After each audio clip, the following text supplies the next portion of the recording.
그다음에 이제 지금까지는 불못에 대해서 우리가 얘기를 했는데요. 지옥에 대해서 얘기를 했습니다. 그다음에 이제 지옥과 비슷한 그런 표현이 성경에 나오는데 그것이 음부라는 표현이 있습니다.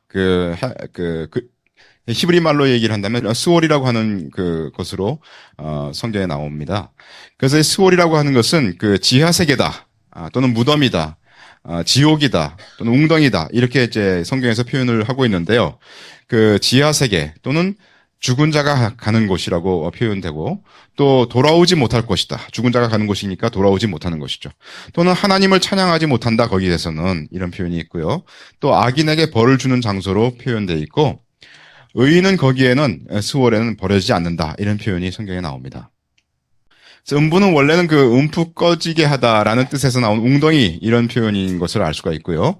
민수기 16장에 보시면 만일 여호와께서 새 일을 행하사 땅으로 입을 열어 이 사람들, 그때는 고라일 땅들이 이제 하나님 앞에 반역하는 그 장면입니다. 이 사람들과 그들의 모든 소속을 삼켜 산채로 음부에 빠지게 하시면 이 사람들이 과연 여호와를 멸시한 것인 줄을 너희가 알리라. 이게 이제 모세가 한 말인데, 여기에서 음부라는 말이 이게 바로 스월입니다. 그래서 어떤 땅이 입을 벌려서 웅덩이가 파지지 않습니까? 지진 같은 게 일어나가지고 그 사람들을 삼키는 그런 장면을 얘기하고 있습니다. 디모데후서 1장에 보시면 이제는 우리 구주 예수 그리스도 예수의 나타나심으로 말미암아 나타났으니 저는 사망을 패하시고 복음으로써 생명과 썩지 아니할 것을 드러내신지라. 구약 시대에는 아직도 예수님께서 오셔가지고 생명과 썩지 아니할 것을 드러내시지 않은 그런 시기였죠. 그래서 음부는 구약 성경에서는 대체적으로 침울한 곳으로 표현이 되고 있습니다. 신약 시대에 와서는 이게 약간 이제 개념들이 틀려지게 됩니다. 조금 후에 다시 말씀을 드리겠지만은, 이사야 38장에 보시면 음부가 주께 세례하지 못하며 사망이 주를 찬양하지 못하며 구덩이에 들어간 자가 주의 신실을 바라지 못하되, 이런 표현이 있습니다. 그래서 음부에서는 주님을 어떻게 찬양할 수 있겠습니까? 이런 표현이 구약에서 나오고 있다는 거죠.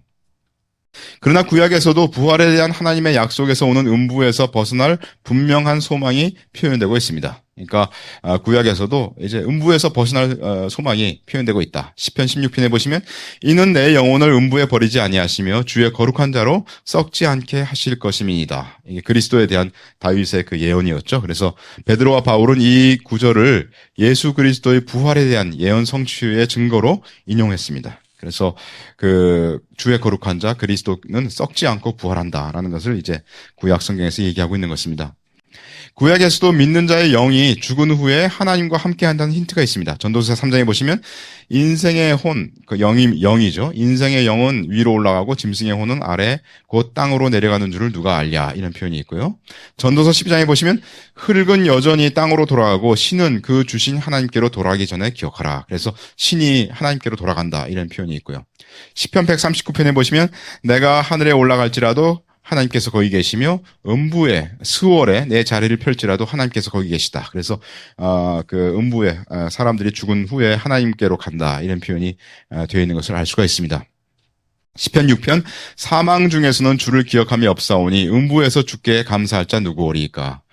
음부가 주를 찬양하지 못한다는 말씀은 아마도 죽었을 때는 물리적인 활동이 정지된다는 의미에서 쓰였을 것이다 라고 우리가 추정할 수 있습니다.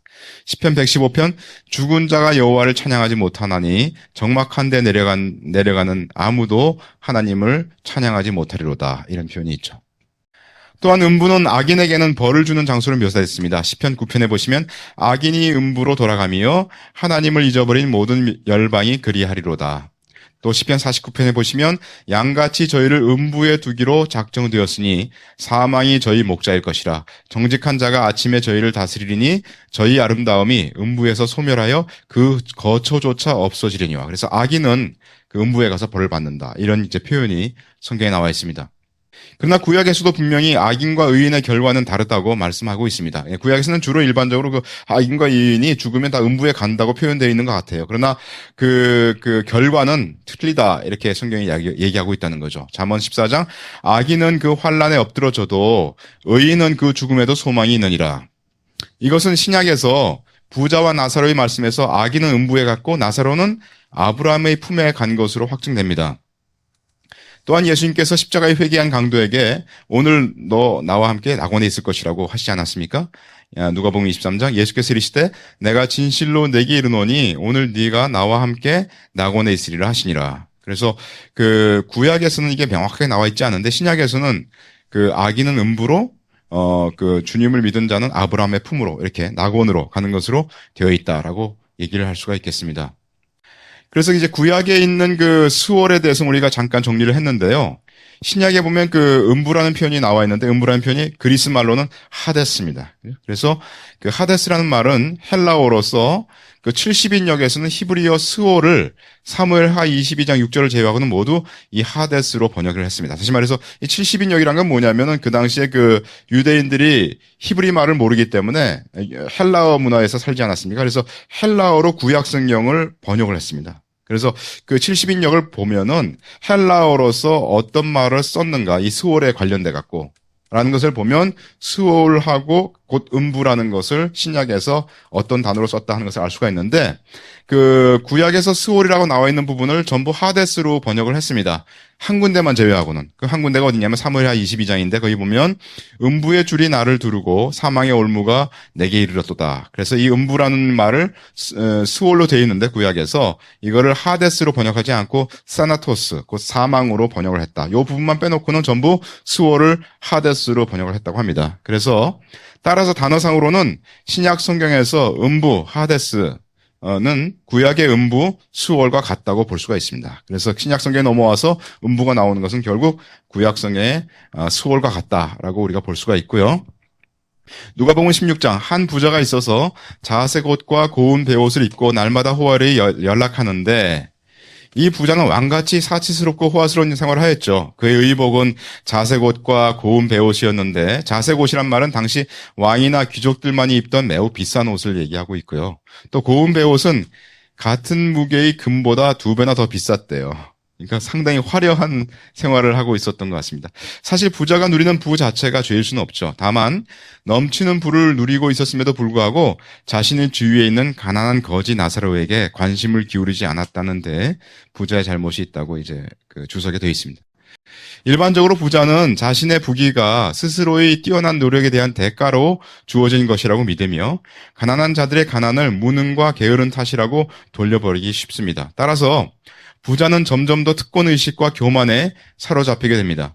부자가 천국에 들어가기가 낙타가 바늘길을 통과하는 것만큼 어렵다고 경계하신 예수님의 말씀은 재물의 강한 부정적 흡인력을 경계하신 것이기도 하지만 부자들의 이러한 냉혈성을 염두에 두신 것이라고도 볼 수 있다. 그래서 이분은 이제 주석하신 분은 아마도 부자가 결국 이렇게 해서 예수님을 믿지 않는 그런 자가 되지 않았느냐. 그래서 음부로 간다라고 표현하신 것 같습니다.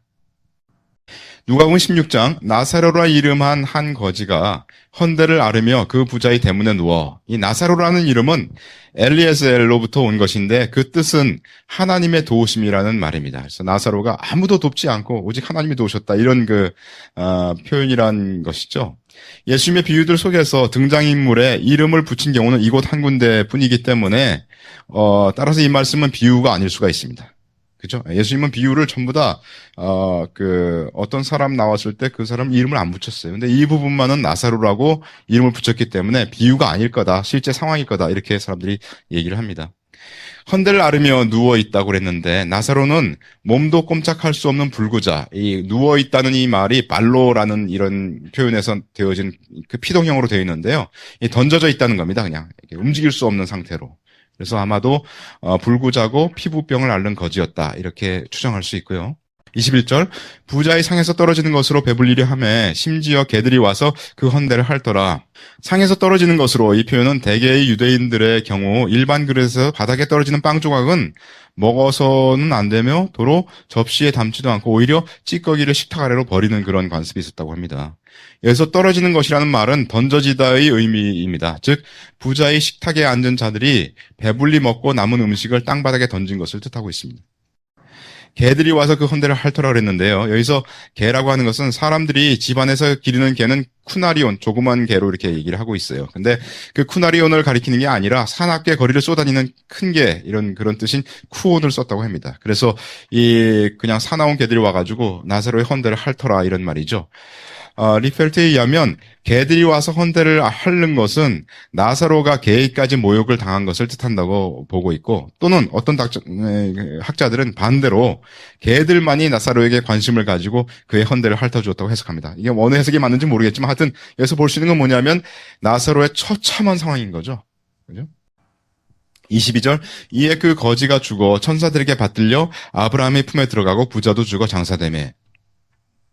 아마도 성대한 장례식이 있었을 부자의 죽음과는 달리 거지인 나사로는 장례식도 없이 공동묘지와 같은 곳에 버려져 있었을 것이다. 그러나 죽음 이후에 그들의 영혼이 도달하게 된 장소는 전혀 반대가 됐죠.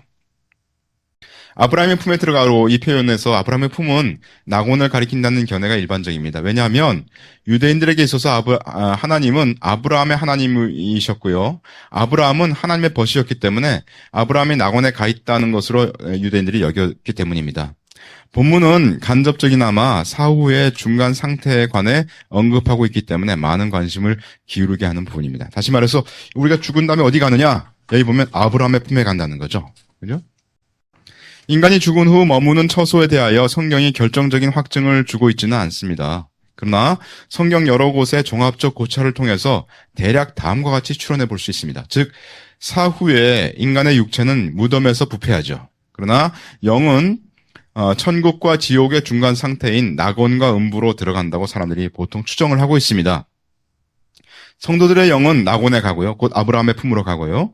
불신자들의 영혼은 음부에 가는데 낙원은 이 세상에 비해서 기쁨과 즐거움이 넘치는 곳인 반면에 음부는 이 세상에 비해서 고통스러운 곳인 것을 알 수가 있습니다. 그러나 낙원과 음부는 종국적으로 도래할 완전한 새하늘과 새 땅이 있죠. 또 완전한 불못, 지옥에 비하면 그야말로 그림자에 불과합니다. 23절, 저가 음부에서 고통 중에 눈을 들어 멀리 아브라함과 그의 품에 있는 나사로를 보고, 고통 중이라는 말은 24절에는 그가 불꽃 가운데서 고통당하고 있는 것으로 묘사되어 있죠. 이 불 때문에 당하는 고통이 문자 그대로인지 아니면 상징적인 것인지에 대해서는 논란의 여지가 있죠. 그러나 본절에서는 거지 나사로의 축복된 모습과 비교해 볼 때 철저한 결핍과 소외의 상태를 상징한다고도 볼 수 있다. 여러분들 왕따 당해서 울어본 적 있습니까? 그런 거에 극대화된 상황이라고 볼 수 있습니다. 즉 의인들의 풍성하고 사랑 가득한 교제의 축복을 누리는데 반해서 악인들은 그 마음속에 있는 엄청난 탐욕과는 정반대로 내가 갖고 싶은 거 아무것도 가지지 못하고 아무것도 얻을 수 없는 그런 완전한 결핍 가운데서 목말라 하는 그런 상태라는 거죠. 24절, 불러 가로되 아버지 아브라함이여 나를 긍휼히 여기사 나사로를 보내어 그 손가락 끝에 물을 찍어 내 혀를 서늘하게 하소서. 내가 이 불꽃 가운데서 고민하나이다. 상황이 참 어떻게 물 한 방울을 그렇게 원할까요? 아버지 아브라함이여. 유대인들은 아브라함을 신앙의 조상으로 여겼기 때문에 그를 가리켜서 아버지라고 부르는 것이 보통입니다. 이 부자 역시 아브라함의 혈통을 이어받은 유대인임이 분명하죠. 그래서 부자는 아브라함의 자손됨을 자랑하는 바리새인들처럼 혈통적 특권에 의지하여 긍휼을 얻기를 간구했습니다. 그죠? 나 육체로 유대인이기 때문에 나 좀 도와주세요. 이런 얘기죠. 그러나 그럴 수가 없는 거죠. 그 손가락 끝에 물을 찍어서 21절에 부자의 상에서 떨어지는 것과 그런 표현과 대조가 되는 그런 표현이죠. 그가 살았을 때는 막 음식을 막 버릴 수 있을 만큼 흥청망청 살았는데 이 음부에 가가지고는 손가락 끝에 물을 찍어 달라고 하는 그런 신세가 됐다는 거죠. 이 세상에서의 부자와 거지 나사로의 상태가 저 세상에서는 완전히 뒤바뀌었음을 나타내는 표현입니다. 고민합니다. 이렇게 얘기했어요. 이 고민합니다는 이 표현, 오두나오라는 표현은 원래 뜻은 괴로움을 겪다, 고통당하다라는 뜻입니다. 이 말은 고통으로 인해서 울부짖지 않을 수 없는 극심한 상태를 표현한다고 얘기를 하고 있습니다. 예수님께서 하신 그 말씀 중에 보면 낙원이라는 표현이 있죠. 파라다이스. 누가복음 23장 이제 그 음부가 아니라 신약 성경에서 파라다이스, 낙원을 얘기를 하고 있습니다. 예수께서 이르시되 내가 진실로 네게 이르노니 십자가에서 강도에게 얘기하고 있죠. 회개한 강도에게 오늘 네가 나와 함께 낙원에 있으리라 하시니라. 이 낙원이란 말, 파라데이소스는 공원, 정원의 뜻인 페르시아어 파르데스에서 유래된 것이라고 합니다. 70인역에서는 에덴 동산을 표현할 때 이 단어를 사용했다고 합니다. 그래서 여기서 언급된 낙원이라고 하는 것은 이사야 51장 3절에 나오는 미래적 에덴 동산으로서 기쁨과 즐거움이 약속된 곳이라고 할 수가 있습니다. 그러나 낙원이 의로운 사람이 사후에 잠시 안식을 취하는 중간적인 장소로 이해되기도 한다. 우리가 여태까지 얘기했던 말이 바로 그런 말씀이죠. 그래서 그 죽은 자는 아브라함의 품으로 곧 낙원으로 가서 주님과 함께 거한다라고 성경은 얘기하는 듯합니다. 참고로 신약 성경을 통해 살펴보면 누가복음 16장 우리 금방 보셨던 그 말씀과 고린도후서 12장에서 죽은 의인들이 이미 낙원에서 주와 함께 거하고 있음을 시사하고 있습니다. 고린도서 12장 내가 그리스도 안에 있는 한 사람을 아노니 14년 전에 그가 셋째 하늘에 이끌려 간 자라. 그가 몸 안에 있었는지 몸 밖에 있었는지 나는 모르거니와 하나님은 아시니라. 이게 이제 바울이 자기 자신에 대해서 얘기를 하고 있는 거죠. 내가 이런 사람을 아노니 그가 몸 안에 있었는지 몸 밖에 있었는지 나는 모르거니와 하나님은 아시느니라. 그가 낙원으로 이끌려가서 말할 수 없는 말을 들었으니 사람이 가히 이르지 못할 말이로다. 그래서 여기 보면은 이게 그 셋째 하늘이 곧 낙원이다. 이렇게 사람들이 보통 추정을 하고 있습니다. 낙원으로 여기서 언급하고 있는 낙원이란 말은 셋째 하늘의 다른 표현이다. 그렇다고 이 표현이 유대인들의 셋째 하늘 개념과 동일하지는 않다. 유대인들은 일반적으로 하늘을 7개로 이렇게 분류되어 있다고 봅니다. 그리고 그 중에서 셋째 하늘로 간 것이 아니냐 이렇게 생각하는 그런 해석하는 분들도 계신데 사실 이 하늘이 7개로 구분되어 있다고 보기가 좀 성경에 정확하게 나와 있는 개념이 아니기 때문에 우리가 그렇게 볼 수는 없는 거죠. 낙원은 유대 랍비들의 개념과는 달리 구원받은 자들만이 갈 수 있는 것이죠. 말할 수 없는 말을 들었다 하는 말은 바울이 경험한 환상과 계시는 너무도 신비로운 것이어서 그것을 인간의 언어로 표현한다는 것은 불가능할 것이다. 그리고 바울이 들은 말은 사람들에게 알려져서는 안 되는 신적 비밀이기 때문에 발설해서는 안 된다는 의미도 포함되고 있죠. 어떤 면에서 바울은 묵시문학이나 영지주의자들이 신비한 체험을 자세하게 진술하는 행위를 비판하기 위해서 의도적으로 더 이상 그 환상에 대해서 진술하지 않았을 가능성이 크다. 이렇게 주석에 되어 있습니다. 그래서 이제 보시면 이 낙원이라는 곳은 그 의인들이 곧 다시 말해서 예수를 믿은 우리들이 죽으면 완전히 부활한 새 몸을 입기 전에 잠시 머무는 그런 곳이다라고 이렇게 추정할 수 있는 그런 것입니다.